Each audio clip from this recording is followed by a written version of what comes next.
Best English practice. Welcome to the deep dive. Today, we're diving into something I think a lot of you are probably wrestling with.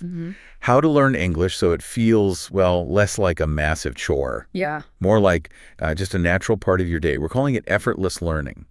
Now, that doesn't mean, no effort at all. Right, not zero effort. But it's about finding an approach that's maybe more enjoyable and actually sticks. Exactly. And that's our mission today, really, to kind of unpack some practical ways you can weave English into your life. We're looking at insights into how we naturally pick up languages. Moving away from that feeling of forced study. Yeah, exactly. Towards something that just feels, well, more integrated.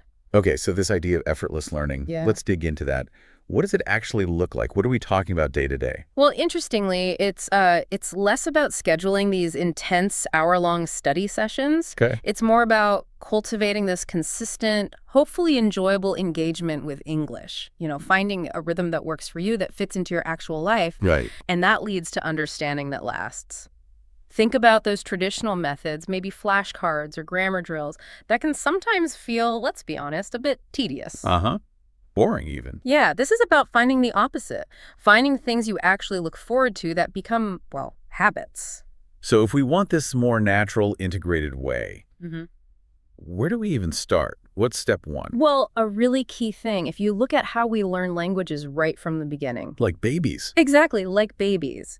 It's the huge role of listening for, quite a long time. It's all about just soaking up the sounds, the rhythm, the intonation, all before they even say a word. That makes sense. That listen first, speak later idea. So how do we as adults apply that to learning English? Right. It means consciously spending more time just listening. Immerse yourself in English audio. That could be podcasts, obviously, or music, YouTube videos, audiobook. And the key is not stressing about understanding everything immediately. Precisely. Don't put pressure on yourself to, analyze every single word right away. The first goal is just exposure, getting your ear used to the sounds and flow of English. It sounds a bit like passive learning. Like our brain is doing work in the background just by hearing it. That's a really good way to put it. Think of it as your brain absorbing information implicitly. Even if you're not, actively drilling vocabulary, your auditory system gets more attuned to English sounds, the patterns, just through that consistent exposure. And that kind of primes your brain. It builds a foundation, making it easier to recognize things later when you're learning more actively. Okay, so listening is foundational. What about making English part of the actual day? What are some real, tangible things people can do? Yeah, this is where it moves beyond just setting aside time to listen. It's about making English there, in your environment. And you can start with really small, manageable tweaks to your daily habits. Like what? Give us some concrete examples. Okay, sure.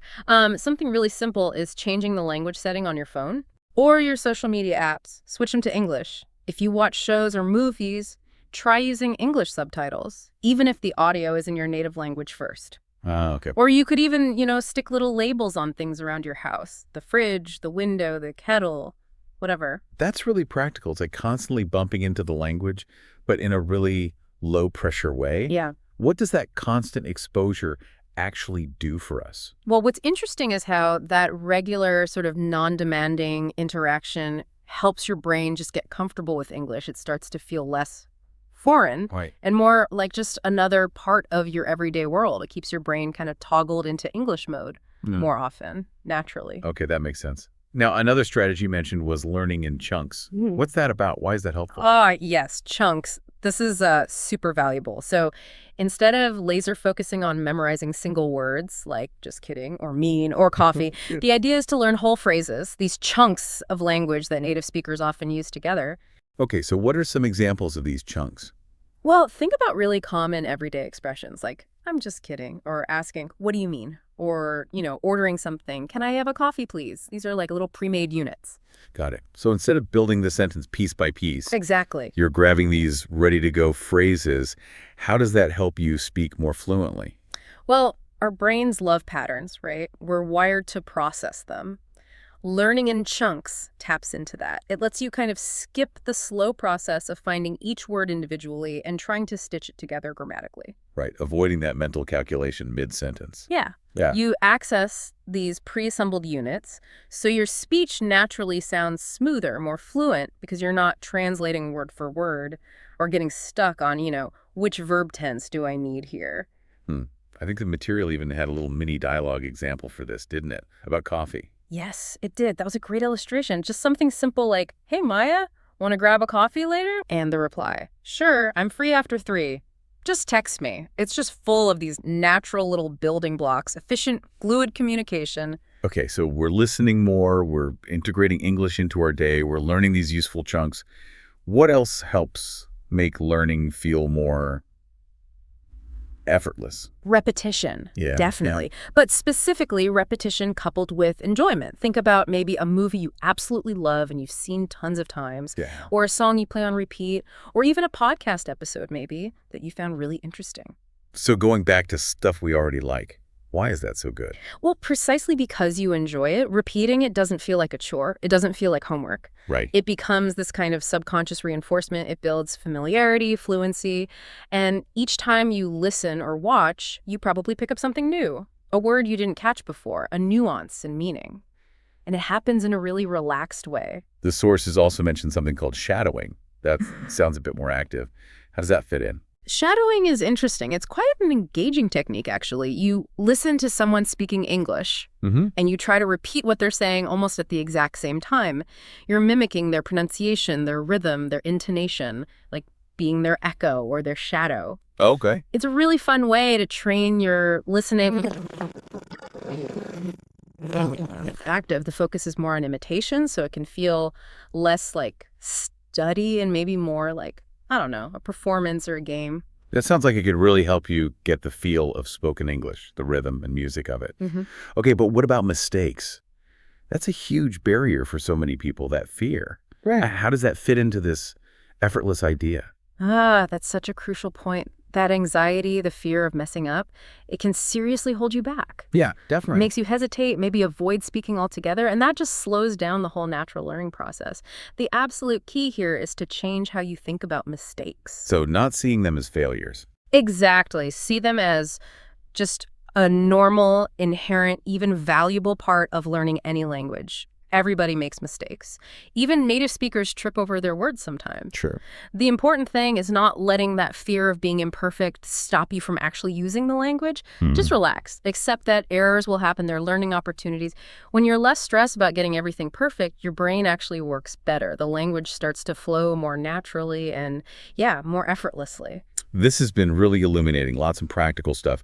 So just to wrap our heads around it, what are the main takeaways, the core principles for this more effortless English learning? Okay, yeah, let's nail it down. So pulling it all together, the key strategies are 1, listen way more, prioritize that input. 2, actively find ways to make English part of your everyday life, integrate it. Right. 3, focus on learning useful phrases, those chunks, not just isolated words. 4, repeat stuff you love, movies, songs, whatever.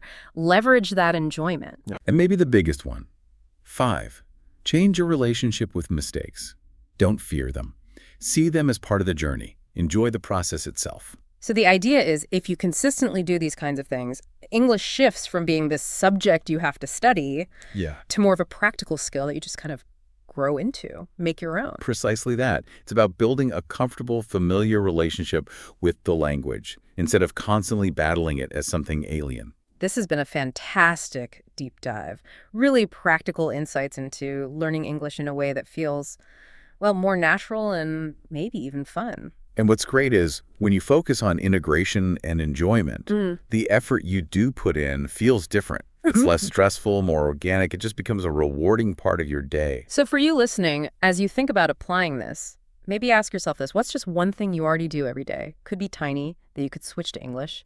Just to start embracing this more effortless approach. Yeah. It's often those small, consistent changes that really add up over time. Absolutely. And maybe take it one step further. Which of these ideas, listening, chunks, repetition, mistakes, really resonates with you right now? What's one concrete thing you could do starting today to put that specific idea into practice? That little bit of reflection followed by action. That's where the real shift happens.